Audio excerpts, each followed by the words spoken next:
All right. Well, I think we're going to go ahead and get started. Thanks, everyone, for coming. I'm Rachel Ronaldo. I'm a faculty member in sociology here at University of Colorado Boulder. And the reason I organized this panel was because as somebody who does qualitative field work and especially ethnography, I had a lot of students coming to me for advice about doing field work in the pandemic. And I realized none of us have a ton of experience doing field work in pandemics. And so I thought it might make sense to start talking to some folks who have been doing field work over the past year of different kinds. So I should say this panel was organized in collaboration with Michaela DeSoucy, a faculty member at North Carolina State University. So I think one of the fun aspects of this panel is that we've got students from both institutions joining, as well as faculty from both institutions. And we have also students and faculty from the institutions of the folks who very kindly volunteered to speak. So what I thought we would do is we'll have all the speakers will do their presentations for about 10 to 12 minutes each. Then we'll have about a half hour for Q&A. And then at that point, I will offer you all up the opportunity to join breakout rooms if you are interested in talking to other folks about field work and methods during the pandemic. We'll probably, I would guess it would be 3 to 4 people per breakout room. We thought it might be a nice chance for people to get to know some folks from other institutions. So just some quick introductions of the speakers. We're going to go in the alphabetical order that's on the flyer. So first up will be Kristen Barber from Southern Illinois University. Hi, Kristen. Then we'll have Jennifer Carlson from University of Arizona, who I think I saw. Here, there she is. Okay, and then Brooke Dinsmore, a PhD candidate from University of Virginia. And Sonia Marzi from the Department of Methodology at London School of Economics, who I think I saw here. And then finally, Eric Schoon from Ohio State. Great. All right, so let's get started. And screen sharing is enabled. So, if you want to share slides, feel free to go ahead and do that. Okay. Can you hear me? Yeah, okay, great. All right, so I am excited to talk with everybody, but also to hear what everybody else has been up to and how people have been navigating issues in terms of social distancing. How do you do qualitative research when you need to social distance? And so I'm going to talk a little bit about a journaling project that I did that I launched in early May of 2020. So just about 4 weeks after COVID became a thing. And I want to focus really on sort of the logistics of what I did and then share my documents with you, my forms, sort of, the tools that I used to do this research. So I am going to screen share. Okay, there's let's see, there we go. Okay, I'm not sure what you're seeing. Do you see the informed consent? Okay, great. So my project was focused on it was a work-life study of academic faculty.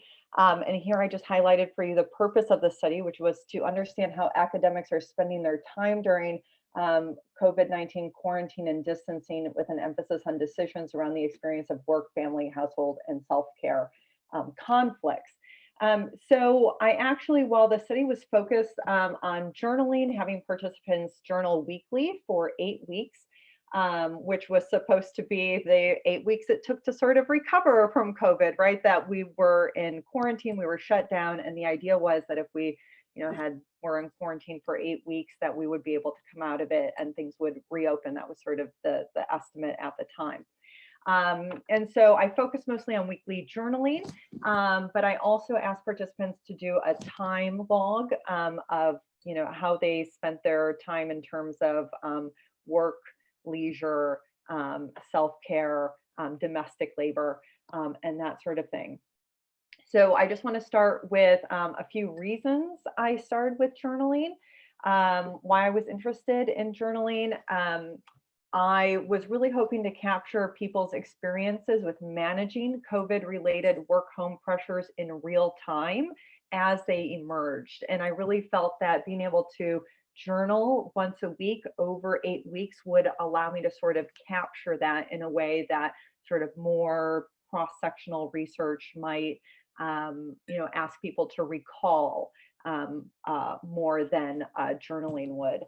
Um, I was hoping that this approach would allow people to reflect on their experiences and add thoughts at each week, right? So perhaps somebody was journaling and answering one of my prompts that I emailed out weekly. And then after they submitted it, they had additional, experiences or stories they wanted to share with me, and they could do that the following week in the prompt.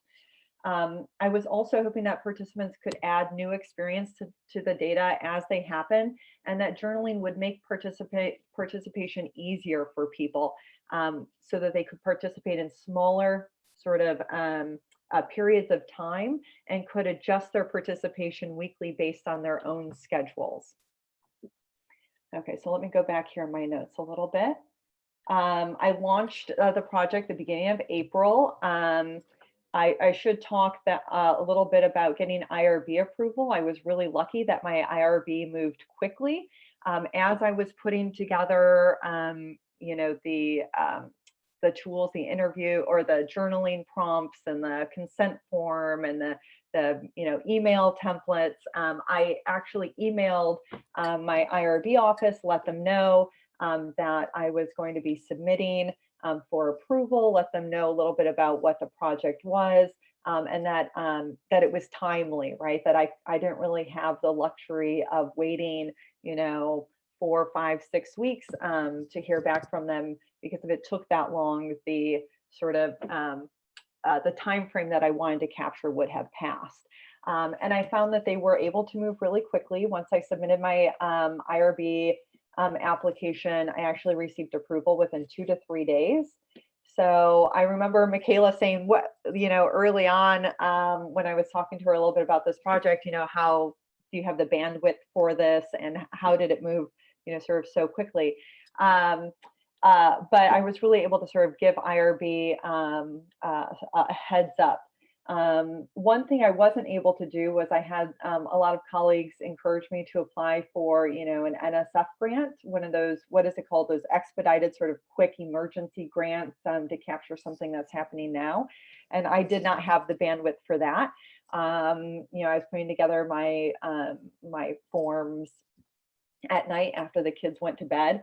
And I actually found that it was easier for me, as I was managing all of this sort of work, home compression at the same time that my participants were experiencing all of this. I found it easier to put together prompts rather than an extended interview guide. So the prompts that I sent participants every week were really designed to act as interview questions, right? I could have used those prompts and those questions in the prompts as an interview, but it was really, I thought of it as sort of, if I had to pick sort of 8 questions that I was going to ask somebody in an interview, and I broke that up over 8 weeks in, one journaling entry a week, what would that look like? So I'm actually going to share with you, excuse my scrolling, my prompts. So this is what I submitted to IRB. And I submitted 2 prompts per week, so that it allowed me the flexibility each week to choose a prompt depending on sort of what was happening at that time.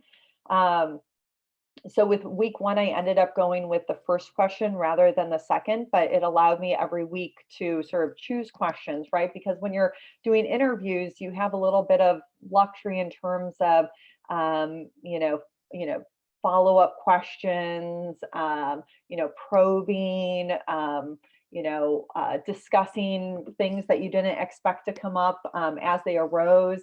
And you don't really have that luxury with journaling. So I really wanted to think through, what are the different things that I might ask every week, and how can I get IRB to approve those prompts in a way that would allow me flexibility every week to sort of choose what entry might be more relevant for that week. Okay. To do the study, I actually solicited calls for participants over social media, mostly Facebook. As an academic, as somebody who wanted to focus on academics, I really, was able to sort of pull from my own network. But what was really great was that I was part of I'm still part of a Mamas with Babies Born in 2018 Facebook group. And so sharing this call with that group, they were able to share with their friends and colleagues. And I received a number of emails from potential participants, people interested in participating, who were in different areas, right? They weren't just gender scholars or sociologists, but they were, physiologists and philosophers and, people, scholars who came from different areas, but also from around the country. Let's see. So academics in these Facebook sites shared the call widely. I received participants from all over the place. I also received inquiries from lecturers to see whether or not they counted as faculty for the study, right? So I'm going to share my call with you. Let's see. Informed consent.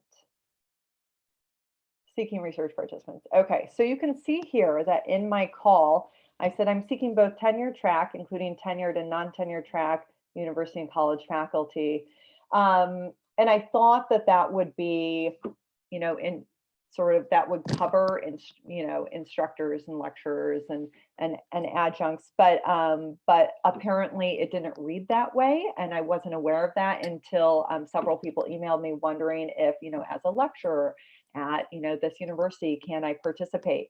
And so I think, first of all, them emailing me, I think really, reveals a problem within academics in terms of lecturers and adjuncts maybe not seeing themselves in this call, in terms of not seeing themselves as part of a larger academic faculty. But also it, revealed to me that there was a problem, right? A shortcoming with the way that I put out that call. So I tried to have colleagues, who had the time, nobody had time, who had the time to look over some of these documents before I submitted them to IRB.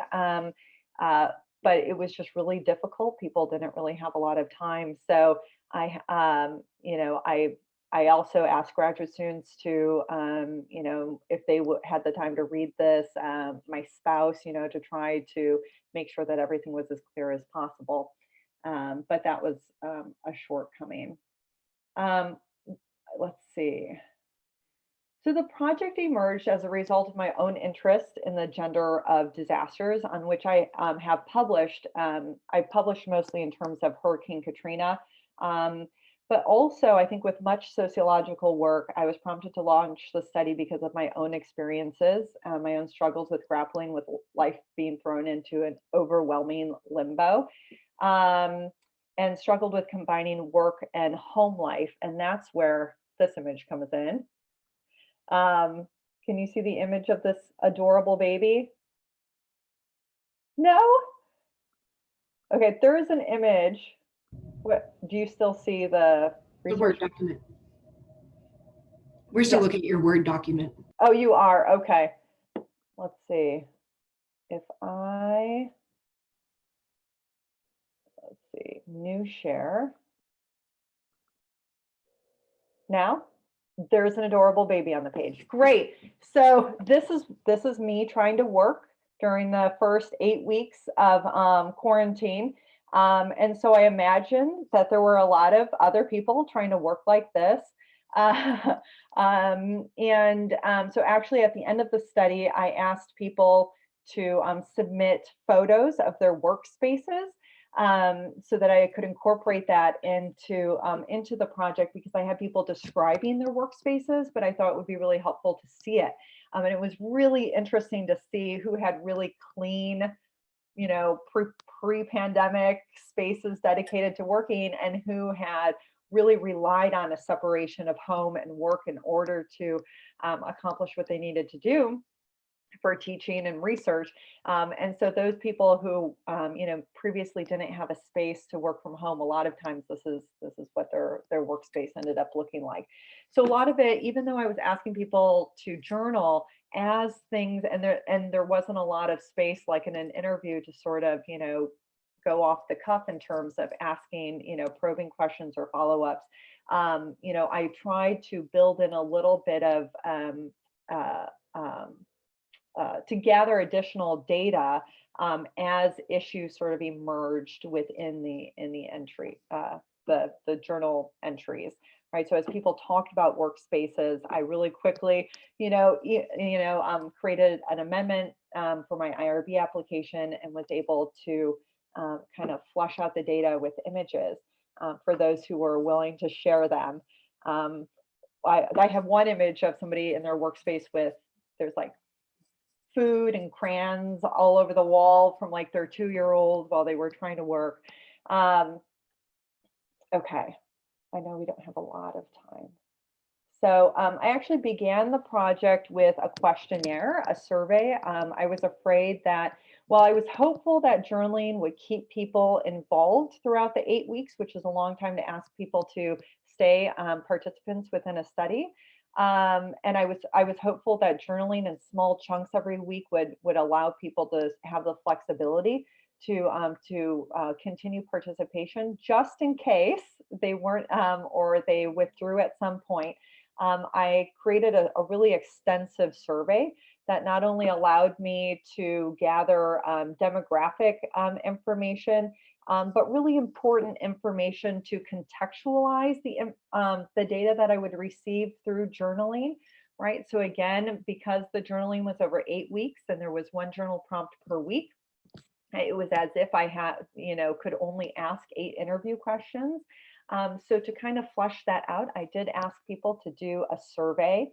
The survey really focused on demographic, gathering demographic information, but also, what they're writing and publishing and teaching goals were, had been pre-COVID, and how they saw those shifting as work and home was drastically compressed.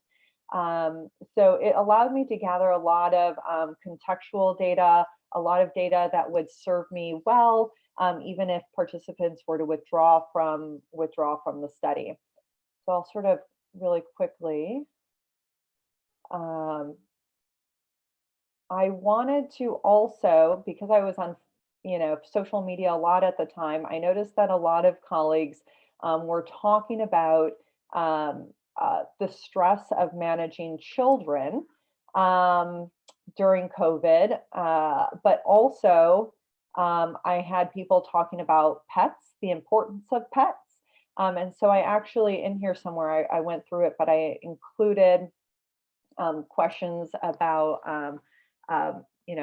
pets and self-care and the work that they were doing in terms of pets as well. So I was really trying to pay attention to what was going on in terms of public conversations, of course, on social media. Of course, it's limited by who my Facebook friends are, or who I'm following via Twitter. But it allowed me to sort of inform the tools, the research tools.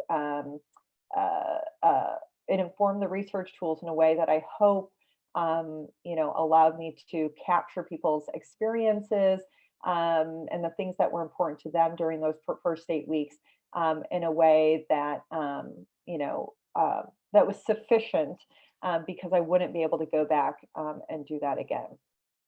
I would like to note that for journaling, there were a lot of forms, a lot of tools or documents that I had to attach to my IRB application.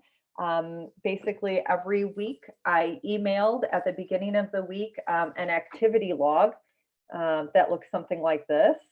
Let me see. Hold on. You're still looking at that picture of the cute baby.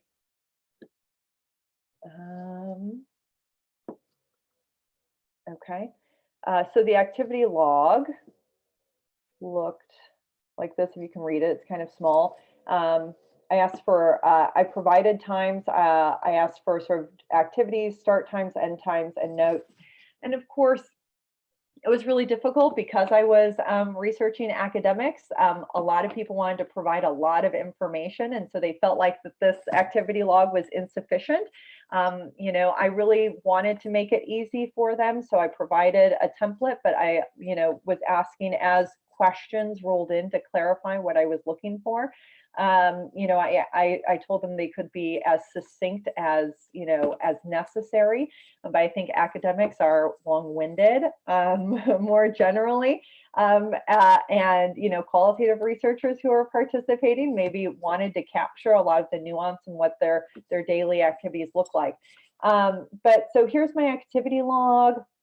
And I'm happy to share this with people if it's helpful. You know, you can email me or I can share this document, you know, if it's helpful for you, if you're thinking about doing activity time logs or journaling. I have, you know, photo permission requests as well. So if any of you think any of these forms would be helpful in terms of a template or an example, I would be happy to share that.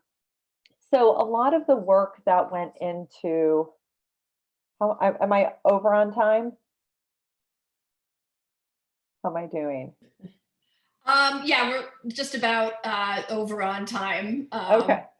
So, but there is also a quick question. I think we'll save most of the questions for the end, but this one is more of a clarification. So I don't know Okay. if you want to try to answer it. Were your participants sending you entries each week? Yes. So what I did was at the beginning of the week, I would email this activity log. And then at the end of the week, I would send a reminder email asking them to participants to send the activity log back to me. And at that time, I would send the journal prompt. And the prompt looked like this. Okay, purpose directions never changed each week, but the prompt did, and I provided an entry area so people could type it in there.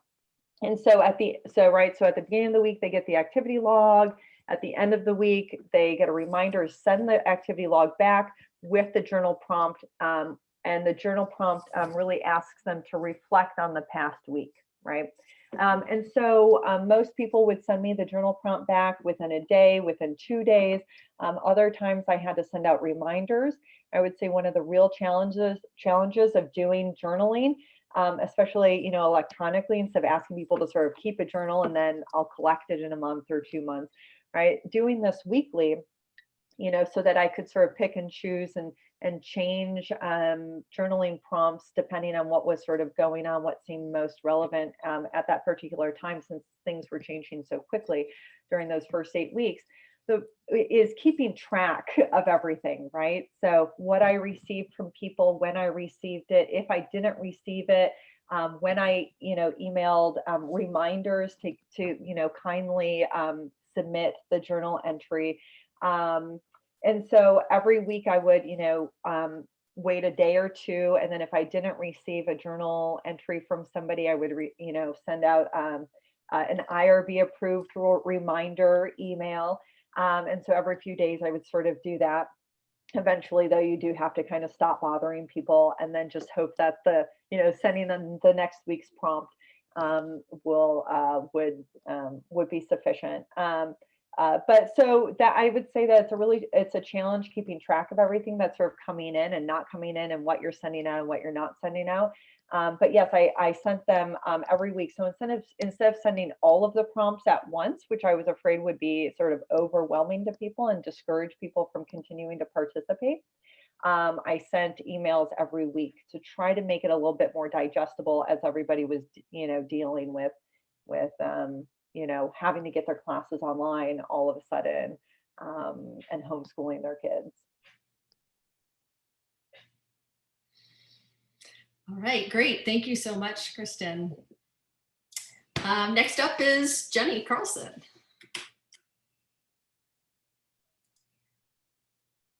Okay, so shall I?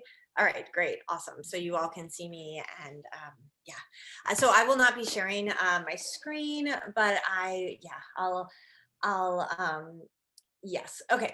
So it has been a really humbling experience doing field work in the context of a pandemic, in terms of both sort of rethinking my own presumptions and my own ideas about what constitutes good research, high quality research, as well as really stepping down from the pedestal of being an expert as we all sort of try and make sense of a what has often been called unprecedented. I actually kind of hate that word, but an unprecedented, moment of chaos and uncertainty and unrest and all of these things.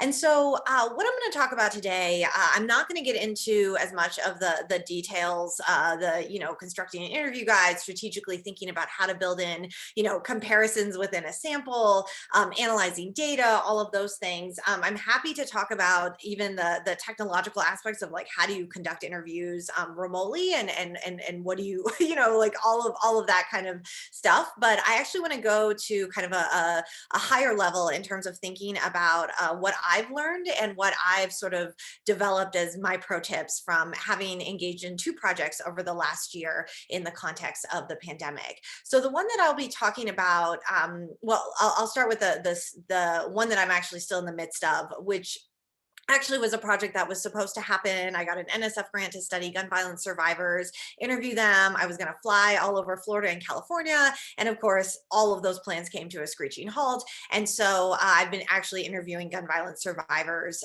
remotely, which has been really interesting. So I'll be referring to that research a little bit, but most of the research I'm going to be talking about today is really in reference to a project that, much like Dr. Barber, I sort of, realized, oh, wow, the world is the terrain is changing beneath my feet. I need to harness my expertise to make sense of the piece of the social world that I can say something about, which is gun sellers. So we all saw the headlines of gun sales skyrocketing. There's still I think last month was the all-time highest number of background checks in the history of the NICS system. So I was like, okay, this is something that I have basically spent the last 10 years of my career being ready to sort of drop everything and study. And so that was very much, that happened very much with respect to the unique circumstances of the pandemic. I would have never done this project otherwise. So that's the project that I'm going to be talking about. So I interviewed 53 gun sellers across Arizona, California, Michigan, and Florida, trying to make sense of how they were experiencing the legal uncertainty with regard to whether they're essential businesses, how they experienced the panic buy that we saw and continue to see, and how they have experienced their own politics changing or not, how they understand everything from political instability to conspiracism. And so it was a really fascinating moment to be talking to them. Okay, so what I want to talk about and what I want to focus on are basically 3 things, 3 points. 1 is the issue of negotiating recruitment. 2 is demystifying the interview. And 3 is rethinking rapport. And so the way I kind of organize these is that I think as we go through them, we see more and more actually sort of the highlights of doing remote interviews. I will say at the onset of this that I have traditionally been someone who very much, I think now I can say almost fetishize the in-person interview. This is like you connect with people, you have these in-depth, exchanges, and that's really crucial to what it means to be an interviewer, right? And to do interviewing as a method. And I really had to rethink that. And I'll get to that at the end of my little three-part manifesto here. So the first thing I want to say is that one thing that definitely is really different and that I found really different about doing interviews and remotely and which was quite difficult to navigate at first was the question of recruitment. And I think this is really when it comes down to like the rubber meeting the road, this is where the difference really lies.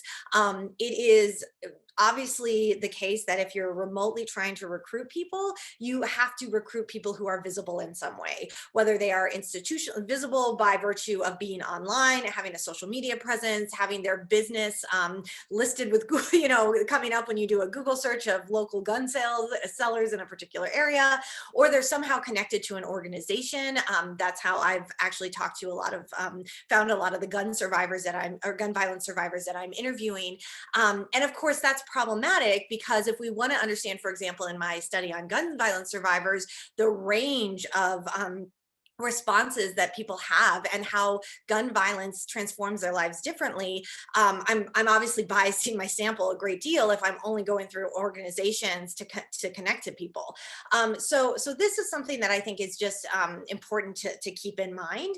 I think there's also a difficulty with recruitment with regard to basically legitimizing yourself as a researcher. So I have generally studied the right. I've studied gun rights advocates for the most part. And also this issue has already come up with gun violence survivors. People want to know who I am, what my agenda is, what I'm all about. And I have found, and I expected this. And so, I think it's really important to think about your online footprint, not just in terms of Twitter and Facebook, but really what you put out with regard to your website. So people will look at that and they will try and make a call about you based on that. And that's real. And so that's something that I don't think we've really, as a discipline, totally grappled with how our samples are actually being biased by our online footprints. And I think that's really important. And I also relied a lot on my past research. So this, both in the sense of saying like, look, I've been studying this, you can trust me a little bit more because I'm not just some random journalist trying to write a hit piece, but I've been studying this stuff for the past 10 years. And I know a lot about this, this world as a result of that.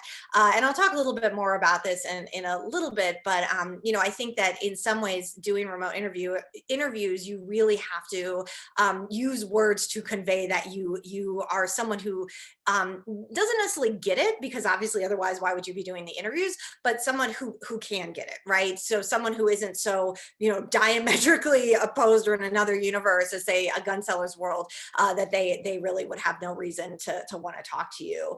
And then the other thing about recruitment that I think is really crucial, and I think it's really interesting to think about journaling versus interviewing versus other kinds of qualitative field work that can be retooled to be done remotely, is that I had a major issue with my recruitment in the sense that I wasn't talking to people who were necessarily laid off because of COVID, but I was actually talking to people who literally did not have enough time in the day to deal with the amount of business that they were getting at their stores. And so I was definitely getting people declining my interviews because they had the stereotype that I was, a professor and all the things that presumably professors think about guns. But then also I just had people say, look, I'd be happy to talk to you, but I literally don't have time.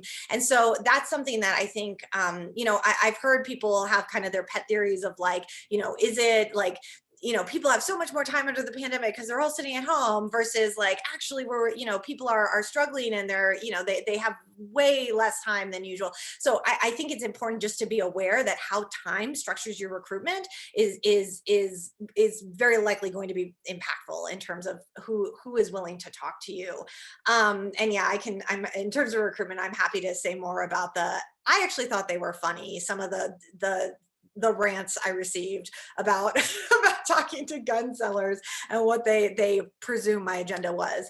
And then the other thing also with this time thing is that particularly with the everything that happened, first it was coronavirus, then we have the surge in Black Lives Matter protests, and then we slowly shift to sort of the focus on the election and the instability of American democracy in this way that many of us have never experienced. And so I think there was also a moment where I realized that gun sellers were done talking to outsiders. And so my interviews really lasted from April to August. Okay, so that's negotiating recruitment. Demystifying the interview.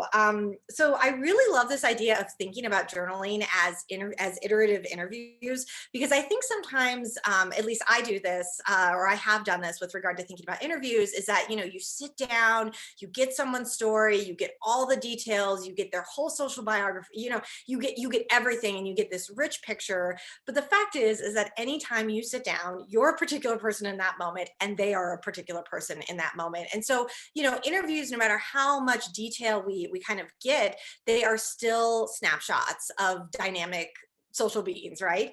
And so what I found as I was doing remote interviews in the context of a pandemic was that I really had to shift away from sort of, I'm the expert kind of, trying to pull data out of out of this person, to we're really co-navigating this, obviously from very different perspectives, but co-navigating a situation that, we don't know the answers. Everything is highly uncertain, and we always talk about, in qualitative data being focused on the unsettled moments, the slippages, the uncertainties, the innuendos.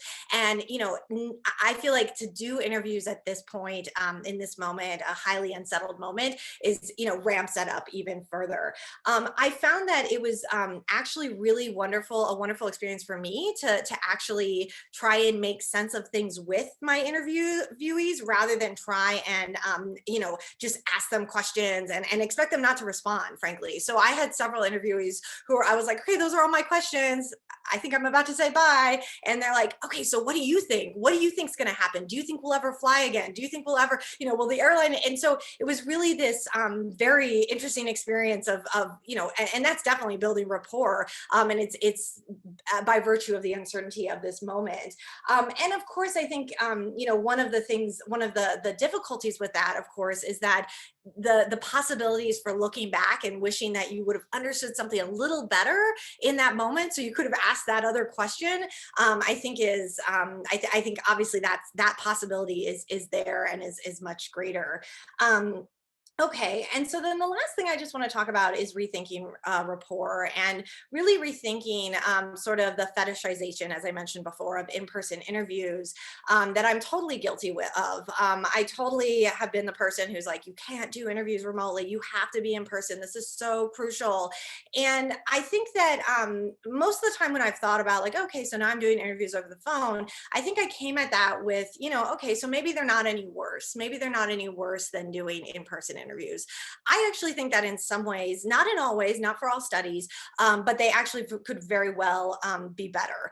Certainly in the context of gun sellers, crazy schedules and fielding, all of the surge in purchasing, I think it would have been really difficult. I mean, oftentimes my interviews happen where I would call, I would cold call, I would email, and they would, at the spur of the moment be like, okay, I have 20 minutes right now. I have an hour right now. I can talk to you.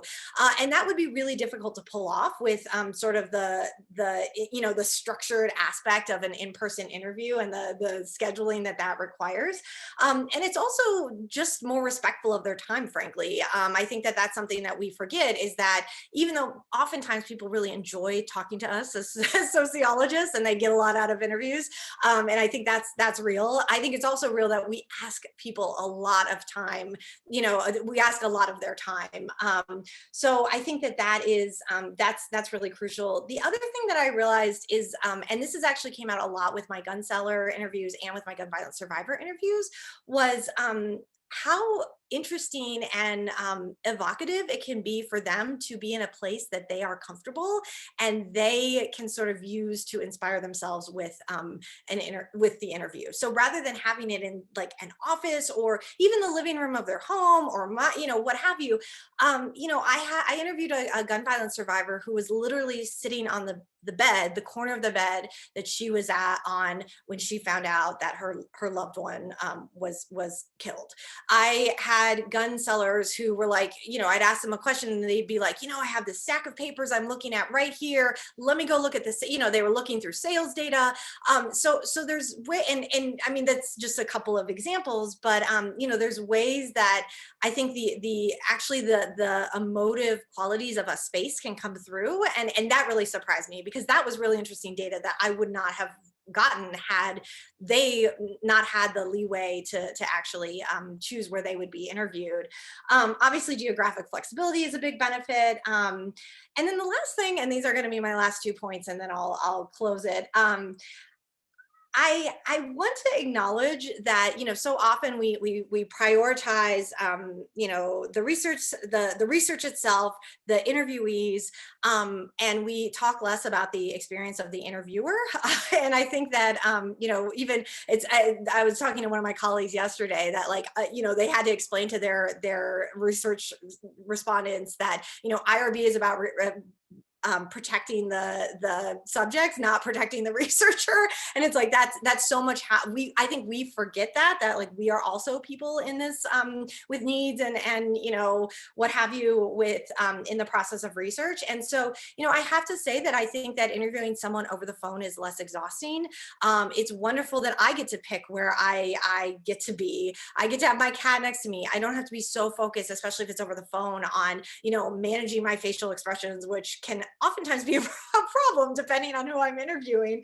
And I also think, and this is something that this is what I'm going to end on. I think many of you have probably read the book Harassed by Rebecca Hansen and Patricia Richards. It's a book about the embodied costs and risks of ethnographic research.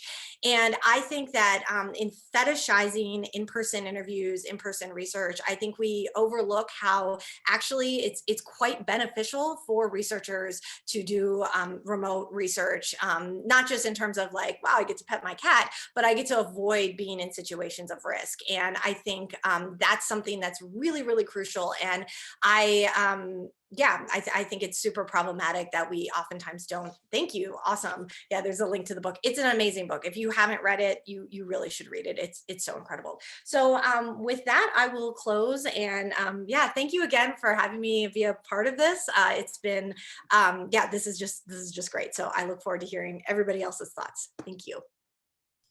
Thanks so much. Next, we'll move on to Brooke. Hi, everybody. Can everyone hear me okay?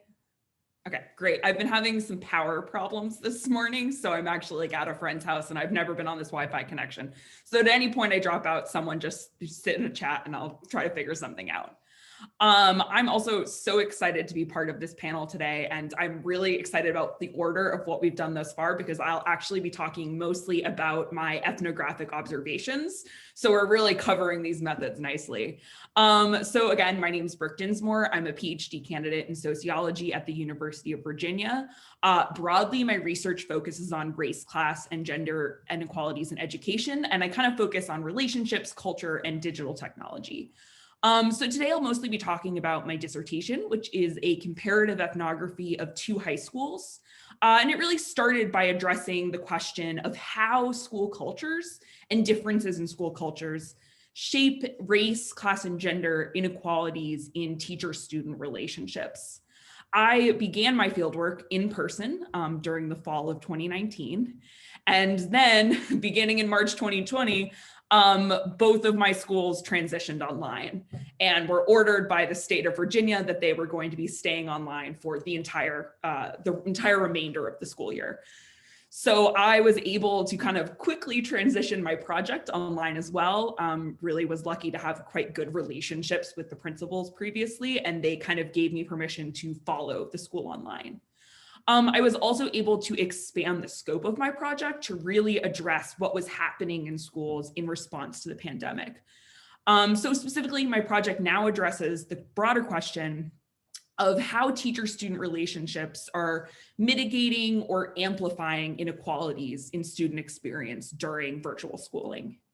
And I received an NSF Rapid grant to expand the project, which I was really lucky to kind of be able to do a full second year of fieldwork. And kind of keep following my participants for the 6 months before and now the 6 months after the pandemic. So my project involves overall 4 forms of online data collection. So I've been doing synchronous online observations. So I sit in on classes over Zoom and Schoology, as well as things like extracurricular activities, faculty meetings, and school board meetings. I've done about 200 hours so far. And then I also kind of observe asynchronous observations. So over online platforms like Google Classroom or Schoology, kind of watching teachers and students interact. And then I'm also doing online interviews. So thus far I've done about 64. I kind of was doing those through the summer into the fall, and I'm about to start them back up. And then lastly, I've done a 6-week online survey of 177 students, and that included both kind of a time use log and then also a weekly photo journal. So actually a huge connection with Kristen and Barber. I had my students doing something very similar. So I had my high school students taking pictures of where they were working. And it was actually really interesting and really gave a sense for me, especially of how students' class status was kind of shaping the spaces they were in and the kind of what the situation was for them when they were doing virtual schooling. So I'm going to make kind of 2 points of main points about doing online observations. And like I said, I've also done those other methods, so I'm happy to talk about those more in the break. In particular, it was so interesting to listen to you talk about Jennifer, to listen to you talk about it, because I actually agreed with you on most of it, but I was doing interviews over Zoom and I found those much more exhausting. So I think interesting Zoom phone comparison there. But to kind of move on to my points, first, I want to kind of talk about what I've seen as actually a major disadvantage of being online, particularly for someone who is studying a normally offline institution, or rather a partially offline institution, right, that has moved online. And that has been really the loss of informal times and spaces. So as a school ethnographer, the main way that I'm meeting and building relationships with students and teachers is through the kind of conversations that you're having before or after class, sometimes even during class, while the students are working in groups or one-on-one, going to lunch, going to extracurricular meetings, all that kind of informal downtime. And in what one of my teachers has taken to calling Zoom land, these moments I found are really greatly lessened, right? So practically speaking, there's just less downtime, even during breaks, right? If there's a break during class, students and teachers are in their own homes, so they tend to, turn the computer off and step away from the computer. There's also less privacy, right? In a class, you can't really have a one-on-one conversation without the whole class overhearing you. And I found that that is particularly meaningful for less powerful actors. So for my students, they really describe this feeling of in online classes, really feeling increasingly like visible and vulnerable at all times. They really feel more on stage. So they're, I think, much less likely to even talk to me, if they feel like their teacher can see them at any time. And I found that this has really serious consequences for ethnographers. I'd say there's 3 main ones I've noticed. It's harder to meet new people. So I've been able to maintain relationships pretty well, but meeting new students and new teachers is much more difficult. It's harder to deepen relationships you do have. There's just less time. It was much easier for me to have one-on-one conversations with teachers when I could just pop by their class during their free period. And then there's also, third and importantly, a loss of gossip.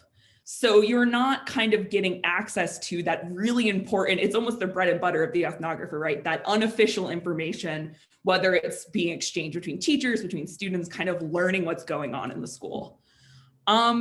So all of those, it's a real loss. I have 3 strategies that I've kind of been using to partially overcome this disadvantage. And I kind of would recommend them to anyone who's undergoing this kind of online ethnography.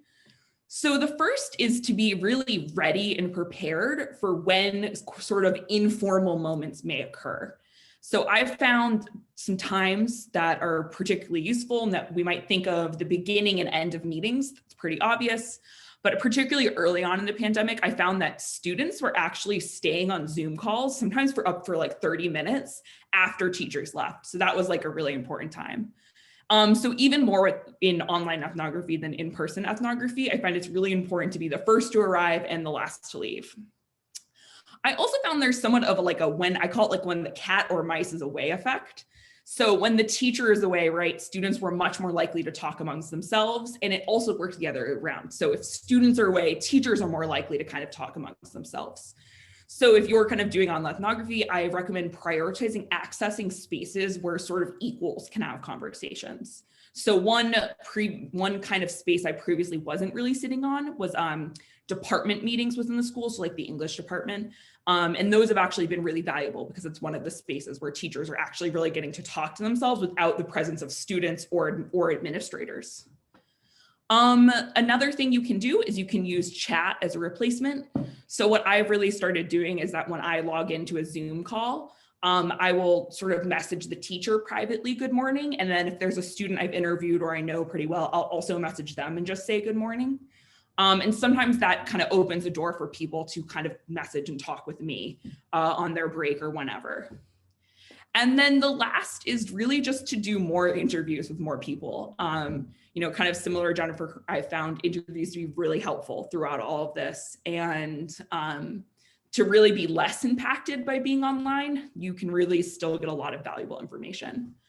And then also, I think trying out new methods. So photojournals have been really valuable for me to really get that sense that one of the main things you kind of get from ethnography, right, which is this sense of the space that people are living in. But I just want to kind of say that I think even with these strategies, like there is a significant loss here that we have to reckon with.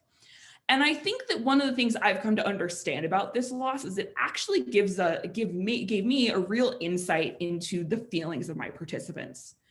So I personally found online fieldwork to be far more isolating than in-person fieldwork. I really kind of felt like I was a ghost. I felt like I wasn't talking to anyone. I felt like no one knew I was there. I felt like I was sort of back in the first week of fieldwork, but almost even worse. But when I started talking to teachers and students, I found out they actually were feeling very similar to me. This wasn't just my experience. So I had a student who told me she felt like this semester her teachers didn't know her and she didn't know them. And then one of my teachers very memorably told me, she said, I asked her how online class was going. And she said, I feel like I'm leading a seance. She felt like she had all these black boxes and she was sort of conducting the rising of the undead. So I think to me, that kind of led to me to be very aware of the sort of emotional experience people are having in online spaces. And how important that is now that we're all spending so much more of our lives in these Zoom chats. The last thing I just want to speak briefly to is that I think there is also a distinction that we need to make and be aware of between ethnography of spaces that are already and always online versus social settings that have been moved online. So as I'm sure many people are aware of, right, there is a really large body of research that even before the pandemic was doing online ethnography, right? So media studies, communication, more recently work within sociology. And I think particularly in the pandemic, you know, these guides were going around that were really compiling that research and kind of saying, here's a guideline to this like new world we're in. But I think for me, I've seen a really significant difference between what those previous ethnographies have found. One thing that these previous digital ethnographies have really shown us is that social life online is really experienced as real for its participants, right? So it's not normally experienced actually as a substitute for the offline. So we can think of like Dana Boyd's work on social media, work on dating apps, work on places like Second Life. But what's kind of going on in sort of moved online life really seems to be experienced much more in comparison of the real world. So I want to suggest one of the things that lies behind that is that we are experiencing a real mismatch between the sort of norms and practices of social settings and the sort of affordances of technology. So, you know, the structure of the classroom, the norms that we all follow in a class don't really match what happens over Zoom. You know, we can even think of things like raising your hand, right? We're kind of coming up with substitutes. You know, you can use the little raise your hand button, but it doesn't always neatly translate. And I think there is this mismatch as part of what is alienating for my teachers and students. They're trying to redevelop a way of communicating and connecting with each other.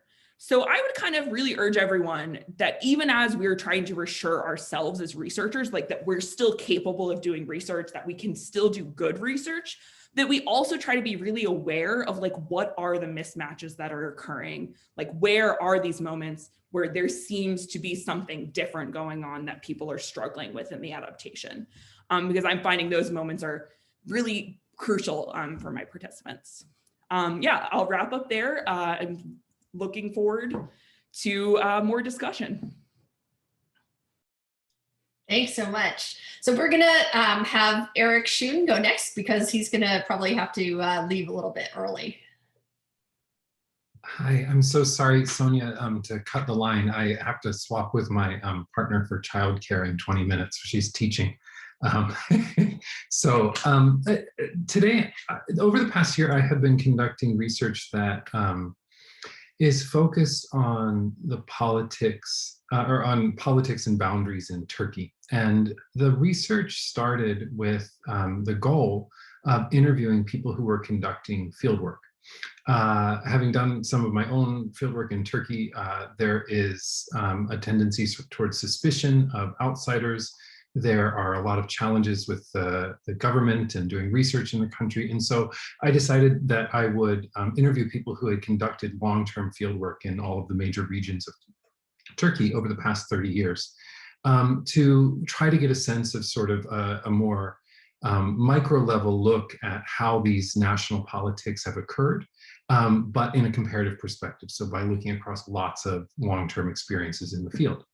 And so by interviewing ethnographers about their own research experiences, I hear a lot about methods. And one of the things that when in preparing for today, I was going back through my interviews. I'm still in the process of the project, so this is all work in progress, but so far I've done in-depth interviews, about 80 hours of interviews with 38 people who have conducted long-term fieldwork with disciplinary backgrounds spanning anthropology, ethnomusicology, history, geography, Middle Eastern studies, political science, and sociology.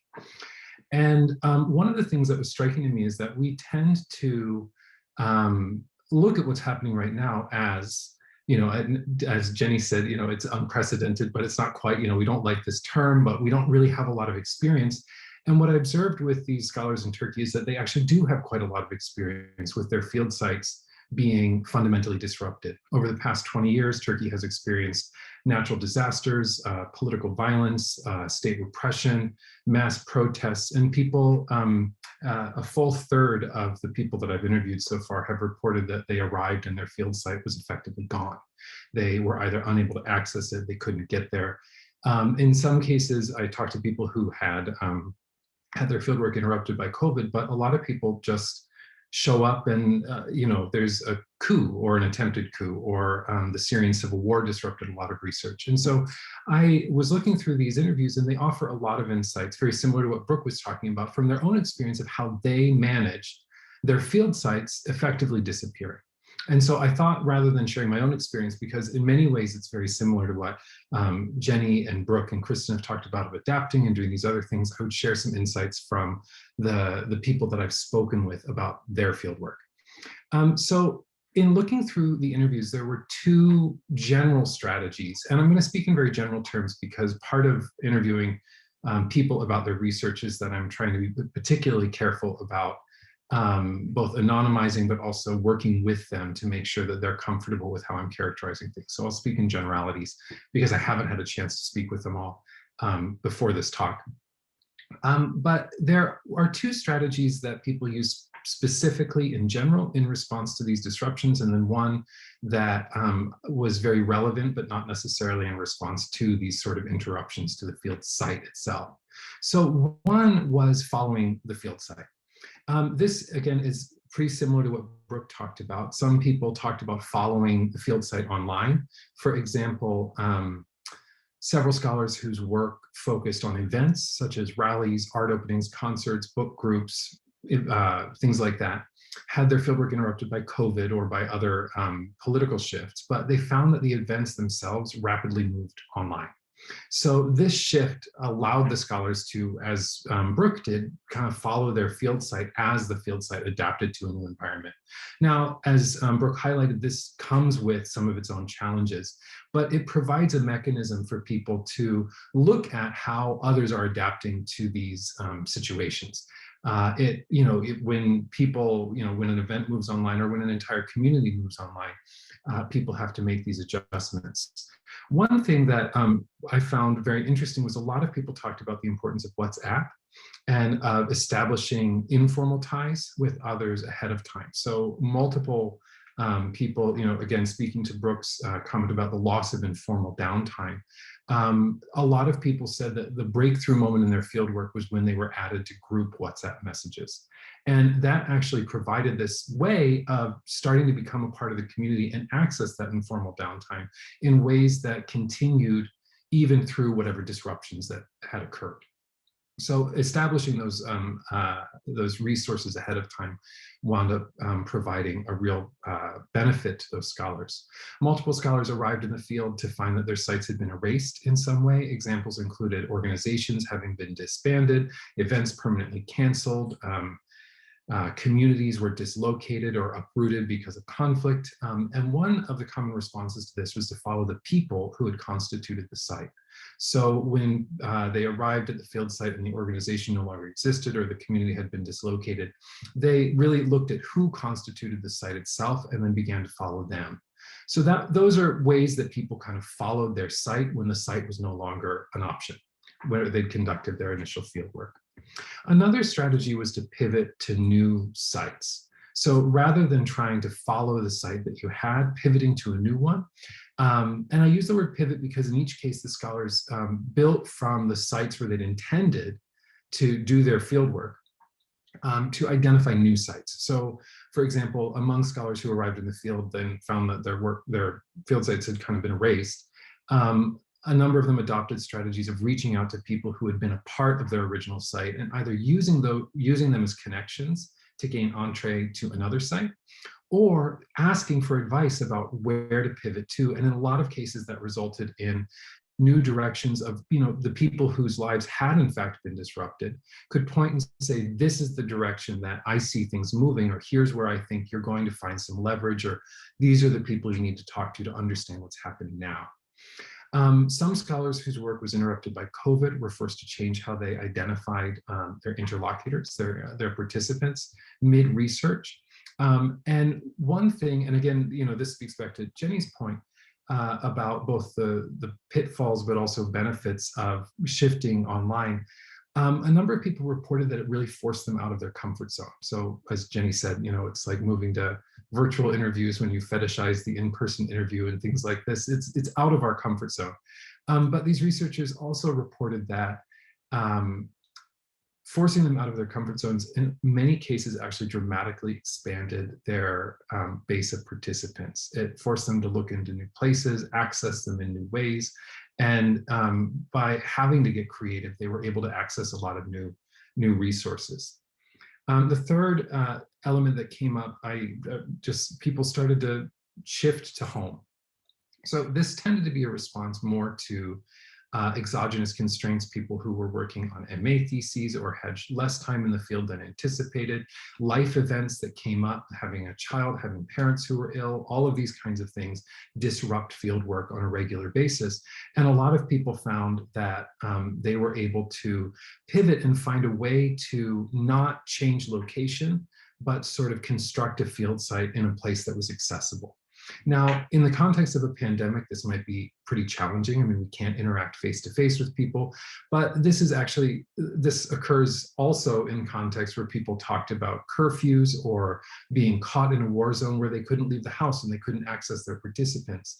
And so they would shift in ways where they could identify known risks. The risks became, rather than abstract, they became familiar. When you're at home, you know sort of the boundaries of where you can go and where you can't go, who to interact with and who not to. And by sort of turning home in these ways, people were able to continue their research despite these larger sort of macro social disruptions. One of the elements that, as I've been chewing on this, and I'll end with this, is that it highlights for me that a tendency in ethnographic training in particular, but field-based training, is a tendency towards theorizing social contexts as stable. If we look at most textbooks about how to think about, how to conduct ethnography, the paradigms that we use, the frameworks that we apply to theorize from our cases, they tend to assume that the cases will remain the same, at least for the duration of fieldwork, but that there's some tangible reference point. And a number of the people I talked to reflected on the fact that they really had to reorient and that they were often unprepared for the fact that they went into the field, and then you get back from the field, you go through your notes, and 2 years later you start writing, but the field doesn't look anything like it did. And again, this was a remarkably common experience of people conducting work over 20 years. And I think it highlights the need in conducting field work to sort of align our theoretical orientations with an understanding of a social world in flux, because it's very easy to emphasize moments of stability. But in a lot of cases, I think one of the ways that the pandemic has been so disruptive to fieldwork is that it's upended what we expected to find. But that's often the case from what the researchers I spoke with reported, is that they really had to alter their theoretical framing to think about exploring and understanding elements of a society, elements of a social context, but framed by dramatic periods of change.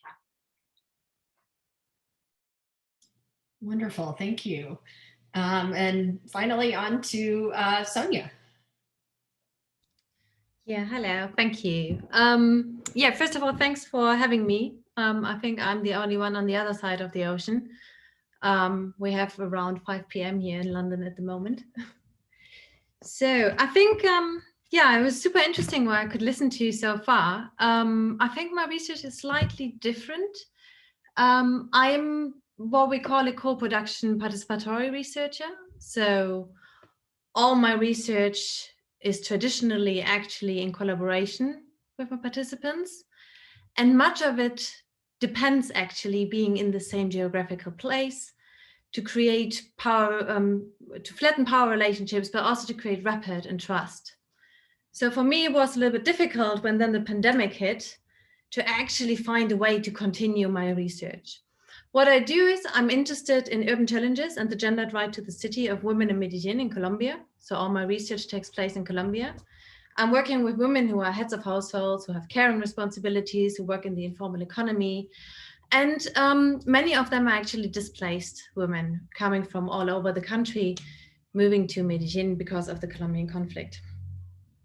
So initially, and I think I'm going to share actually my screen. The good news is I'm not going to talk too much because what I do is I work with film, and there's no better way than actually maybe showing you what we created in terms of film during the last year. But a little bit of theory I'm going into, and also I will go at the end a little bit into how it may be interesting for you to use aspects of what I did in the last year. Good. So I hope you can all see my slide. So basically, the start last year when the pandemic hit, we were a little bit puzzled because initially we wanted to do a participatory video project, but in person. So the plan was to go to Colombia. The plan was to fly there in summer with a film crew I'm working with and doing in 6 to 8 weeks a participatory film about the gendered right to the city with the women I'm working for over 3 years now. So when the pandemic hit, that was obviously not possible. But more importantly, what happens during emergencies and disasters very often is that we kind of stop doing research that actually concerns those who are most affected by it. So in that moment, then, rather than stopping, I decided we need to find a way to continue research in a participatory way with those who are most effective, among others here, women. So I got together with the film crew and we decided what we're going to do is we are going to work remotely with the women and we are going to continue with the film. But we shifted a little bit the topic because we wanted to understand the impact of the pandemic on women's everyday lives. So, like I said, I'm working with filmmakers. There are participatory video filmmakers based here in London. I also work with a filmmaker in Colombia, and I have an independent researcher who is my research assistant for over 2 years now in Medellin.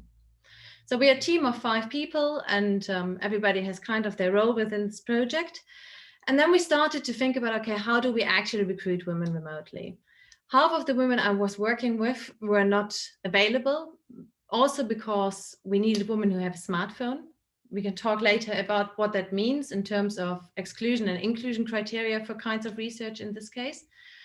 But the majority of women we work with have smartphones, and we were able to recruit them through something which I call WhatsApp snowballing. So we contacted women who are community leaders in 3 comunas or 3 neighborhoods in Medellin, which I knew from my research before. And we asked them to snowball kind of within the neighborhood for women who would be able to participate in the research. In that time, Medellin was also hit and they were all in quarantine. So they actually haven't seen the women in person as well. And they were starting to call them and messaging them about WhatsApp. And we ended up with a team of 12 women who were very committed to work with us now for over 10 months. What we then did is we set up some weekly workshops. So every Monday, we were meeting for 3 hours over Zoom. And that looks a little bit like this. And during these Zoom workshops, what we did is we started training women how to use their smartphones to create good quality shots. So keeping their phone horizontal, how to change the preferences with the shot, basic filming skills. But we also started doing things like editing the films on Zoom. We created workshops about the content of the film, which is pretty nicely because what happened is that we created somehow naturally these typical action and reflection cycles we have with participatory action research. So practically that means women start filming videos, they send them to me online. We then created the video compilation out of these videos and created a Vimeo link, which we then shared with the women before the meeting. We came together in the meeting, we re-watched the video material, which is kind of a typical way of doing it in participatory video anyway. And then we were able to discuss on these video compilations, the filming techniques, but also the topics. And we reflected on this to then go out again in terms of action to re-video other things which we were missing. When it came to editing, we had a similar way to do it. We were sharing video compilations, and with Vimeo we have time codes. So women were choosing time codes of videos they wanted to have in the final film. That meant that at the end, and it's really like a process, which is a pretty long process over 10 months, in this way, we were kind of selecting videos and creating a compilation of one film, which then went over several workshops, editing workshops, week over week over week.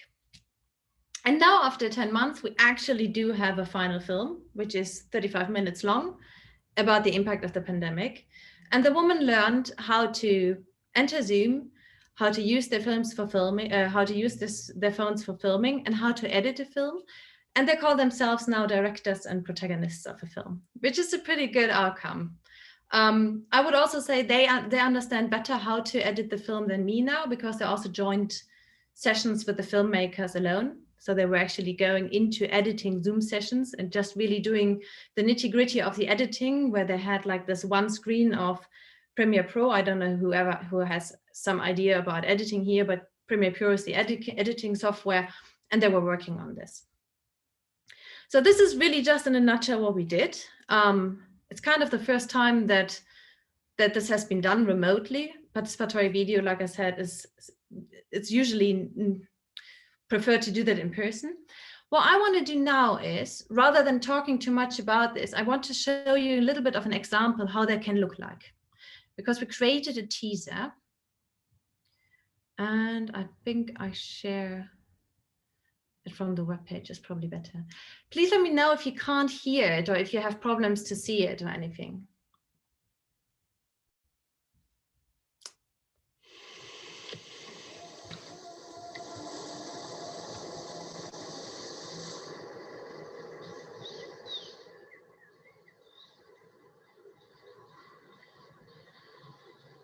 La cuarentena que empezó desde el 23, 24 de marzo.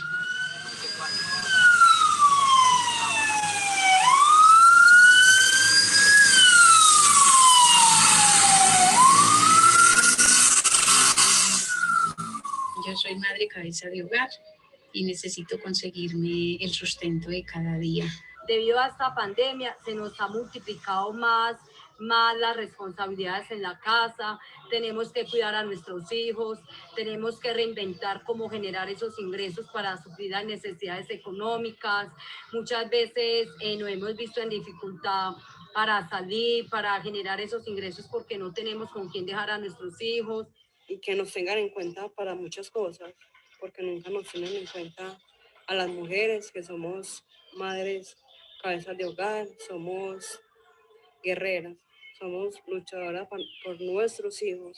Queremos decirle al mundo, queremos contarle al mundo que Medellín tiene dos caras. Medellín es la ciudad prestadora de servicios, la ciudad detrás de los espejos, porque Medellín tiene vulneración de derechos. Medellín es una de las ciudades más inequitativas que tenemos en América Latina. Esto es solamente una parte de lo que es los bordes urbanos rurales de la ciudad de Medellín. Son barrios que no son reconocidos, pero son barrios que son creados por la misma comunidad y que son defendidos, digamos, desde esa planeación territorial.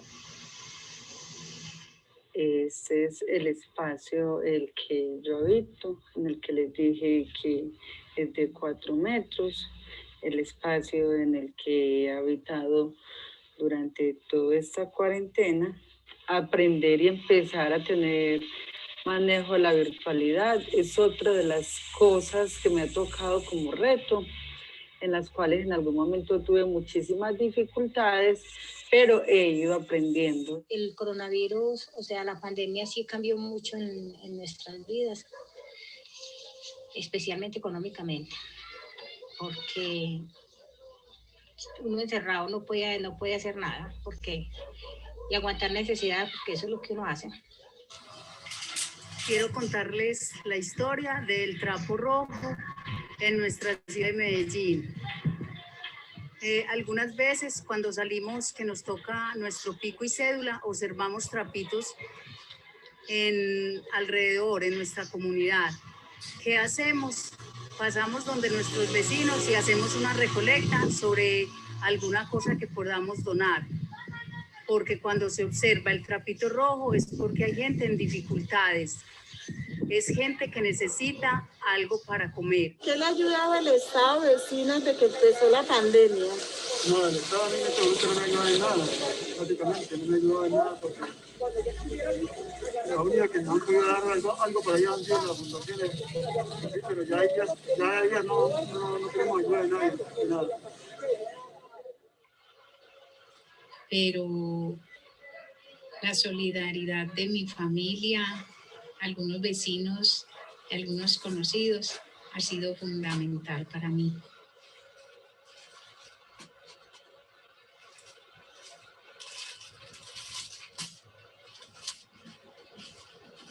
Si necesitas, toma, y si tienes, dona.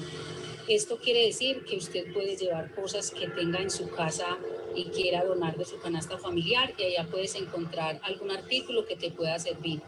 Lo estamos haciendo porque no queremos que ser solidarias también con la situación que se está viviendo en nuestro barrio, y queremos que sea de ayuda para las personas habitantes de nuestro entorno.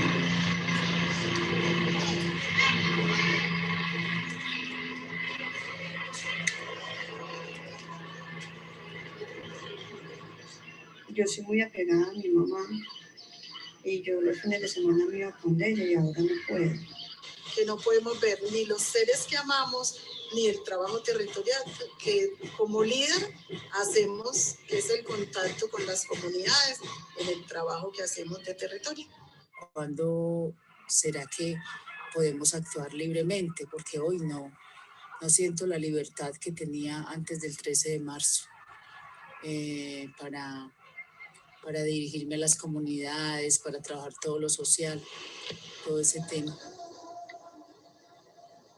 Volver a tener la esperanza de que todo esto es un cambio y que el cambio es bueno de alguna manera.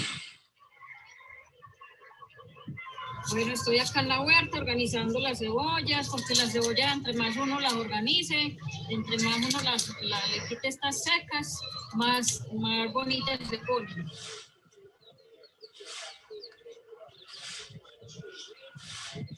Es el aire que nosotros nos merecemos, tanto las mujeres como los hombres y los niños, porque es un aire puro y sin contaminación. Los animales siguen procreando, las gallinas siguen teniendo sus polluelos. Entonces, esto nos fortalece. Tenemos la esperanza de que el sol sale y todos los días ha salido y nos da sus rayos para nutrirnos, para que nuestra piel se vea mucho mejor. Entonces, no, ánimo, esta pandemia no nos va a acabar. Esta pandemia nos va a ayudar para salir más fortalecidos, para salir haciendo cosas que no habíamos pensado y que somos creativas y que los medellinenses estamos unidos para no dejar que esta pandemia nos derrote.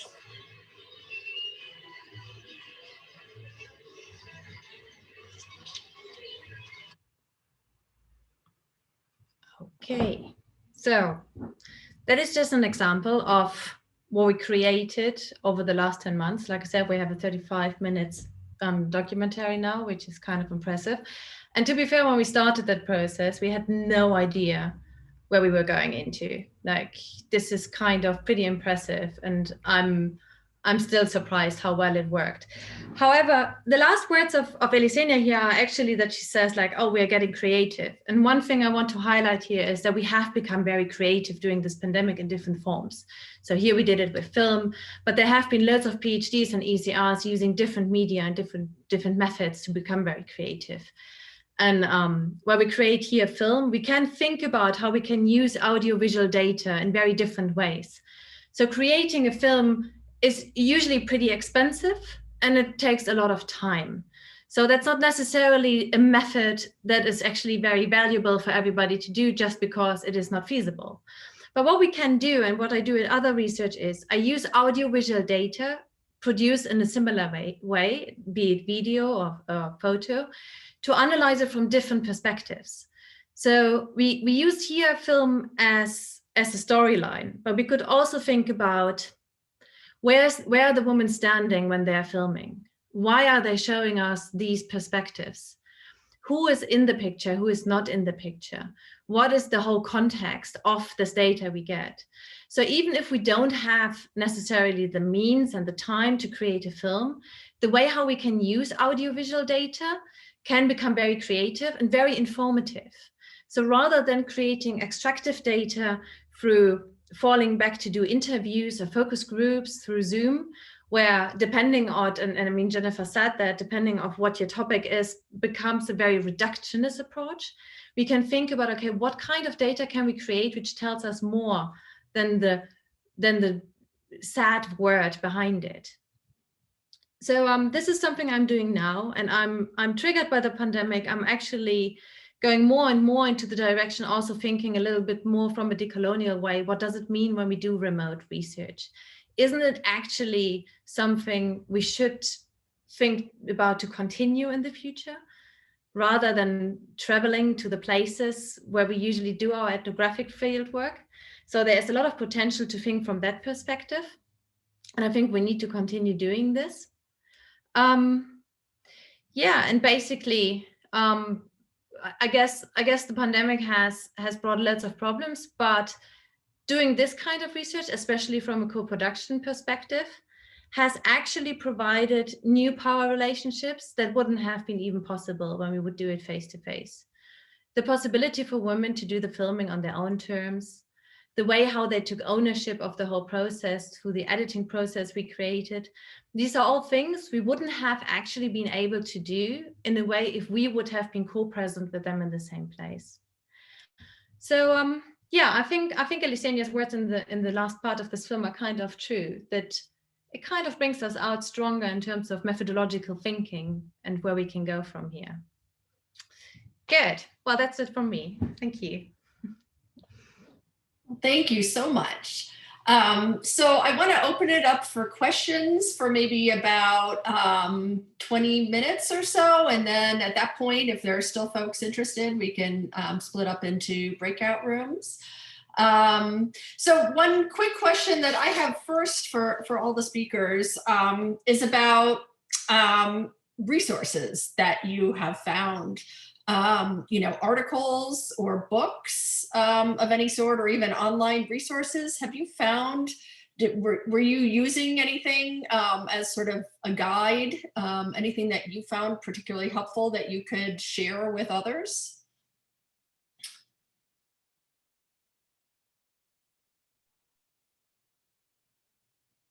I'll go ahead. I was hesitant to answer this because the answer is no. And I think in part because my project wasn't already in motion, and it was a project specifically focused on the impacts of COVID and the first sort of 8 weeks of lockdown. I didn't feel like I had the time. And so there may be resources that could have helped me. My resources that I used in, really informing my materials were my colleagues that made themselves available, and my partner, and just anybody who would take a few minutes to sort of set their eyes on my tools and my help me refine my journal prompts and that sort of thing. So my resources, were the people who are around me who dedicated their time to to informing my project.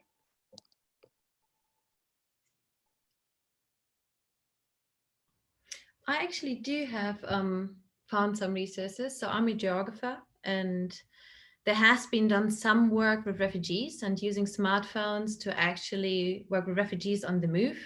So one is actually Katja Kaufmann in Zurich. She did kind of this WhatsApp messaging methods, and we have been in contact when I was creating this design. That was pretty helpful. And there have been first trials using online platforms for several forms of video methods. So there has been a little bit out of that, and I guess yeah, from there going further.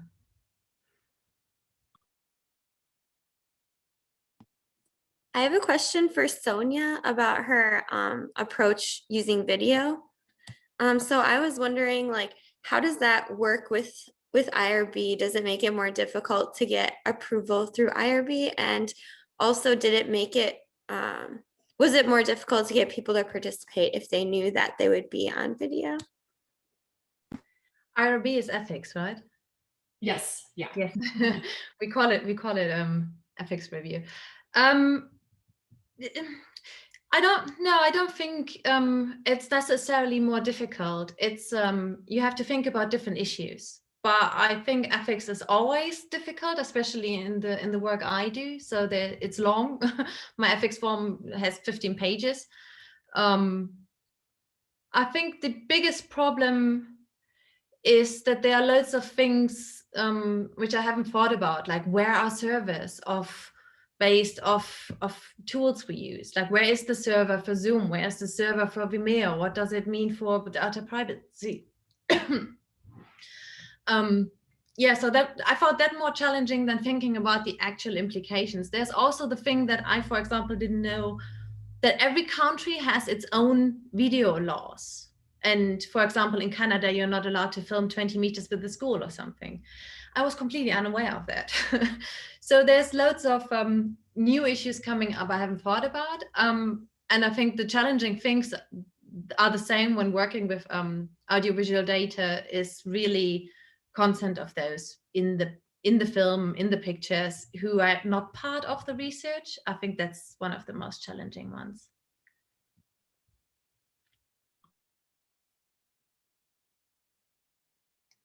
And then did you find that some participants were more reluctant to be on video, or I just wonder how that would work out? Yeah, I think every time you work with video, there is like this initial phase where everybody doesn't like to be in the video.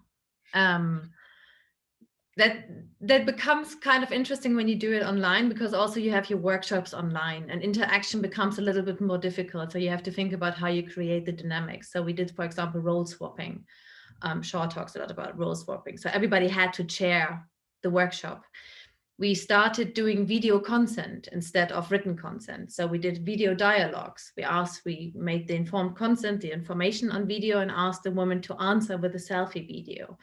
And we had like rules, everybody needs to do a couple of selfie videos, like nobody can get around it. They don't need to be published at the end, but everybody has to do it. I think the shyness you have every time you work with video, it gets better. I still don't like to be in videos. I also put the self view off in Zoom. I can't see myself. I think it's horrible. But yeah, I think you get used to it. And the more we worked on it, the more they took ownership of the process and of the video. They became kind of proud, and they wanted to be pictured in the video. They wanted to be part, they wanted to be seen. So it shifts with time.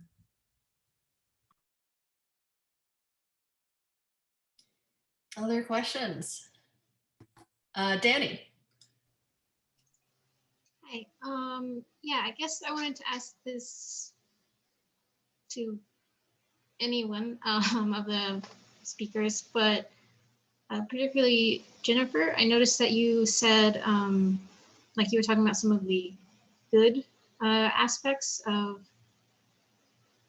remote, and how a lot of times, right? So I know that for other people, it's very like the gold standard, right, is being able to do stuff in person.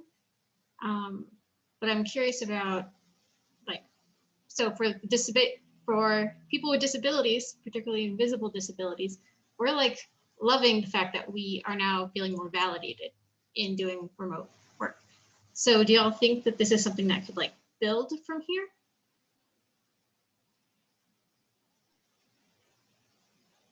Yeah, I mean, you mean in terms of becoming a much more like a normalized way of doing research that actually, Yes, like this is the gold yeah, standard. more like validated and considered like respectable, instead of like, oh well, we did it because we had to.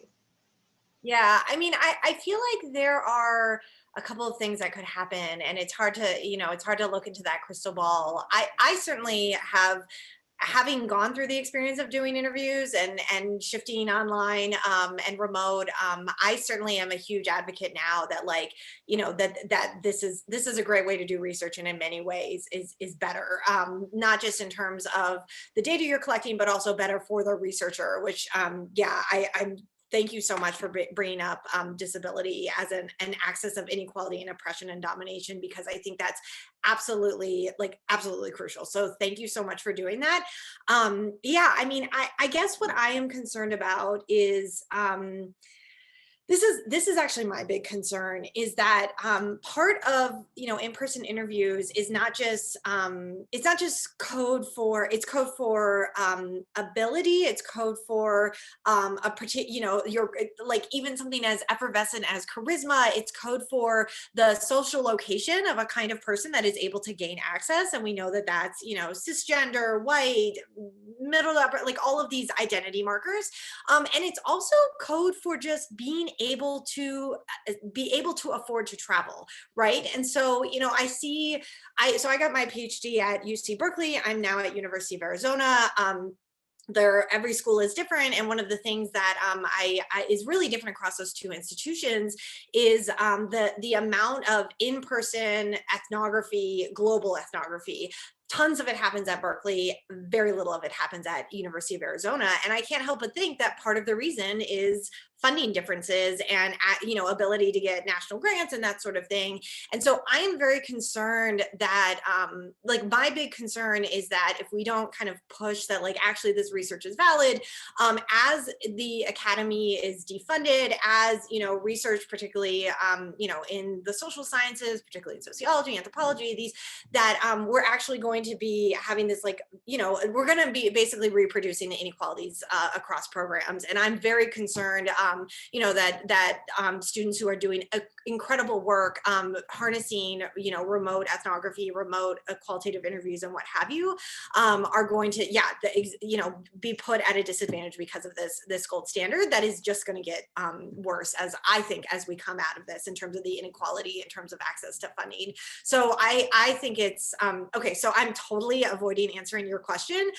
Basically, I'm basically using it as an opportunity to riff on yet another reason why I think it's super important that we sort of deconstruct this gold standard, because it ultimately is going to harm scholars, and it's also going to harm the quality of knowledge that we can produce. So yeah, so I hope that the pandemic experience has allowed many people, definitely like myself, myself to see a different side of sort of how to engage and think about the gold standard of interviews. But I think it's interesting though, just kind of going back to the resource question is, you know, so much of the, it's so odd reading like the how-to manuals, the like, this is my take on coronavirus. I mean, there was literally a book I picked up on coronavirus last year that I think it was published in like October, and the conclusion was like, we're, you know, it's years away from a vaccine, and it's just like, boom, 2 months later, that book is irrelevant. And so it's very, yeah,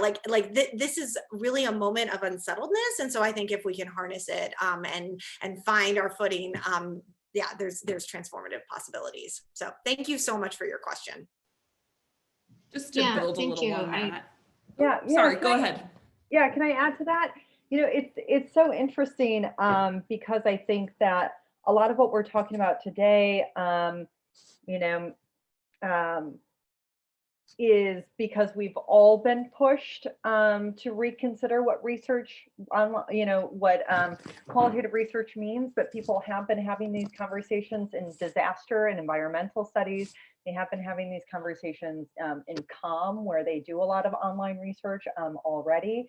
And so there are places where this kind of research is valued, and where you know, being online and, you know, isn't seen as necessarily as creative as I think we are experiencing it in sociology, because we have had this sort of, you know, gold standard of face-to-face. And so there are disciplines, and there are, you know, sub-disciplines that are sort of having these conversations already. And I think that in order to help to normalize this, I mean, I think the fact that a lot of more people are doing research online, qualitative research online than ever before, and they've been forced to do this, well, I think we're going to see, you know, a shift in how research is done. But in order to normalize it and value it, I think that qualitative research courses in grad school need to look different.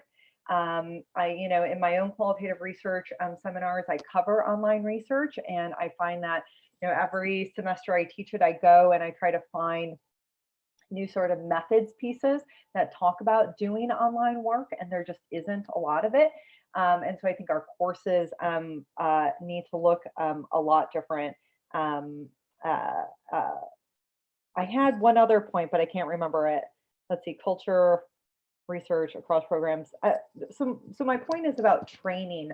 You know, and sort of, you know, moving our literature, you know, searches into areas of like communication, where they have been, you know, on Facebook and studying, you know, Twitter and TikTok and those sorts of things right now, and getting an idea of how people have been doing that for quite some time in these other areas.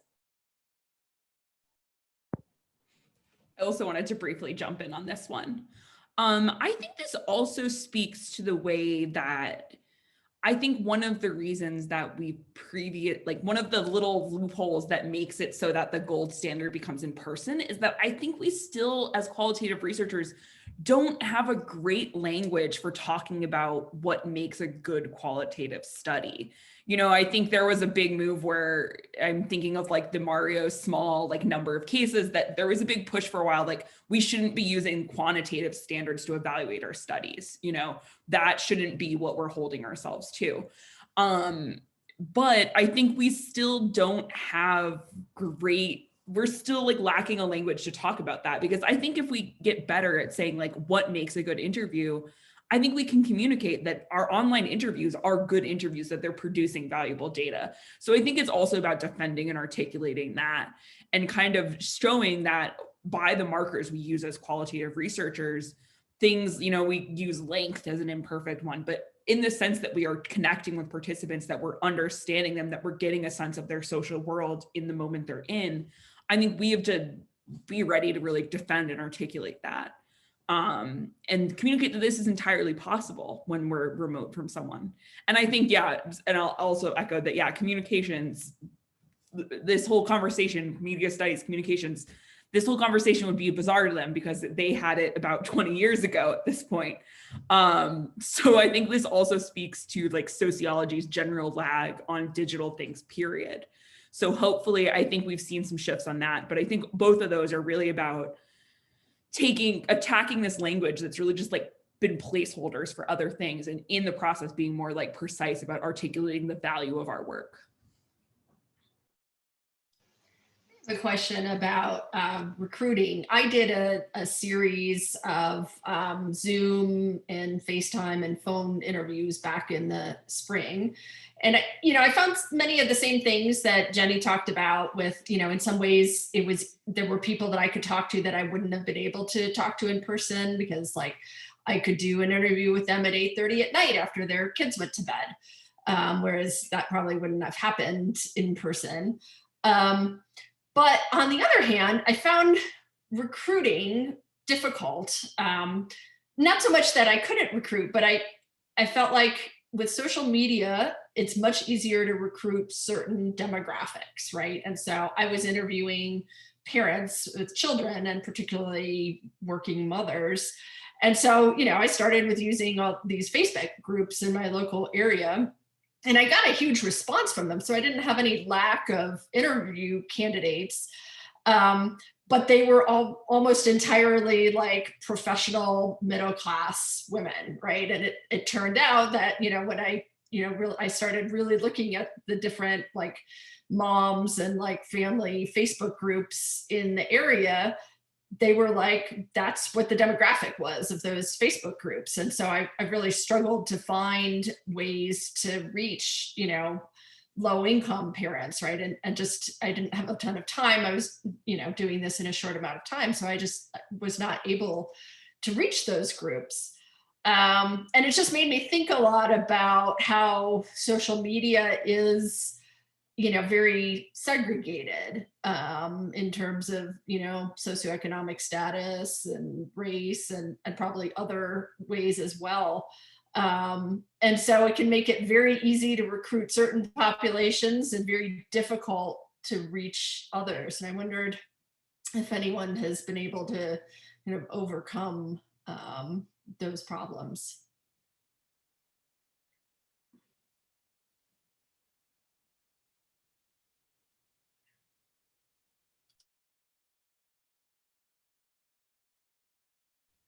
I think one thing I do with my students is when they ask me about gold standard of interviews and now doing online interviews is really, what's your question and why you're doing this research?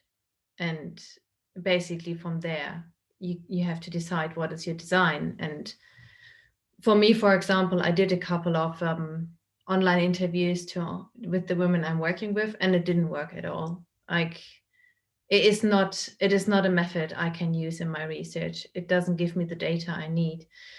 But then if you have a different question, if you have a different context and a different aim of your research, like others have done here, it works perfectly fine.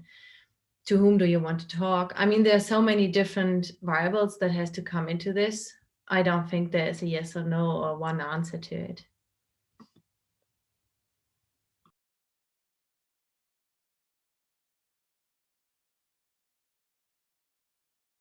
Other questions or comments? I had a quick question. First of all, thank you all so much. This has been really great and a lot of rich, different perspective, and I have a lot of good notes that I'm going to be going back to. I had a question for Sonia about your research. I was wondering, with thinking about having balanced power relations and sort of how the power may have transitioned or transferred to the participants over the duration of your project. What were you and your team thinking about that, and how are you thinking about operationalizing how the power transition takes place, if that makes sense? This with the operationalizing, I think I need a little bit more explanation. What do you mean by that? In the sense, the way I'm imagining it from the research you described, that with it being particularly a longer term project, I think you mentioned 8 or 9 months, and from the point of getting to know the participants to them at the end feeling like they are protagonists and directors, and how the power balance sort of may have transitioned. How are you processing decisions on how that could be operationalized and how the power could be transferred? Yeah, I think the issue of flattening power hierarchies is a constant theme when you do co-production research. And it's something we have to constantly reflect on, no matter if it is in co-presence with our participants or remotely. And it was also one of my biggest worries when we started this research, that doing it online in a space where the women are not really feeling comfortable or haven't been really in at the beginning, that it would become difficult. Yeah, like you said, it's like we do this for a very long time now, and it really shifted from the beginning, from us leading the workshops to the woman leading the workshops. So really the only thing I do for months now is that I open the Zoom room. And from that moment on, I'm out of the process, which is wonderful. And I do think that wouldn't have been possible if I would have been there in person, because I would have been there and they would have seen me. While online, they are going, at some point, they created their own filmmaker zone.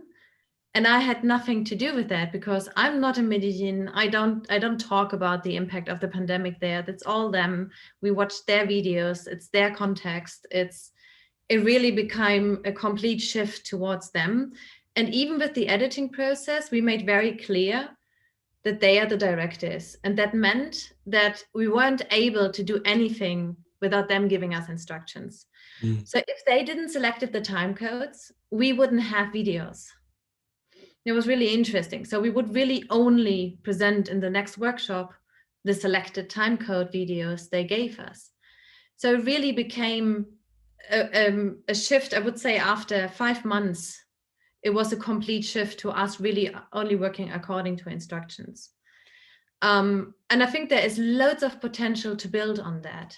Like I said, we did this a little bit in a trial and error sense, and I have been very lucky to have a type of funding that doesn't ask me for much apart from impact outcomes. I think that's pretty rare, and that's and I know how privileged I am that I can do that.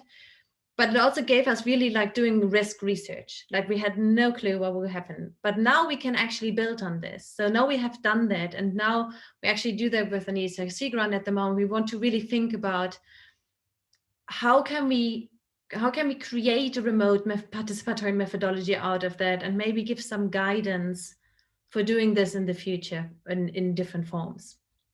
Mm-hmm. So yeah, I guess this it's a little bit of an unexpected success story when it comes to power hierarchies and flattening them. If I may also ask, with the funding source, how are you describing the impact of the project? Or what was the expectation regarding that? Yeah, that's actually what I'm writing at the moment about, because so it's reciprocal impact, right? No, it's process-driven impact we talk about here. We are not going to talk about results-based impact where we have like an event and create some policies out of it. And that's also not the idea of the project. It's really process-driven, where it is mostly about skills development, capacity development. It is about awareness building for the women. They created social networks so they have like, we have this WhatsApp group, and it became a huge source of support for the women throughout the last 10 months. There's so much in it. And we actually, we're going to the RAI Festival now, where we let the women present in a video. So they created the presentation and talk about their experience doing this process. And it's kind of, it actually brings me every time to tears when I see that, how they reflect on this process of doing it, how it helped them to build capacities, but also to have like this mental health aspect when going into a pandemic, not knowing what is happening in the next 10 months in an area. I mean, we all have been insecure, but for those women who are working in the informal economy, it really went to a stage where they didn't know how to get food for their children on the table. They weren't able to get out of their beds anymore because they were really suffering, and mental health is not a topic discussed much in Medellin, and less so in their social class. So we're talking about these kinds of impact, which are not necessarily acknowledged within a metric system in the academy. Thank you. Appreciate it. All right, so it looks like, is there still enough interest in doing a few breakout rooms where people could talk for a few more minutes, or would you rather just stay in this group here now that we're kind of smaller than we were? Anyone? I have to probably leave in 10 minutes. Yeah, no, I think we're gonna end in 10 minutes. So it looks like we're losing people pretty quickly. We're losing people, so maybe we'll just keep going. If anybody has any questions, right up till the 11 o'clock hour, or comments.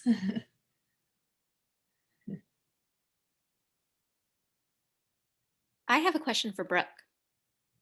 Has your committee, since this is your dissertation, how has your committee been in terms of how you've done this project, and have they been able to guide you appropriately, and have they been able to let you have the flexibility that you need?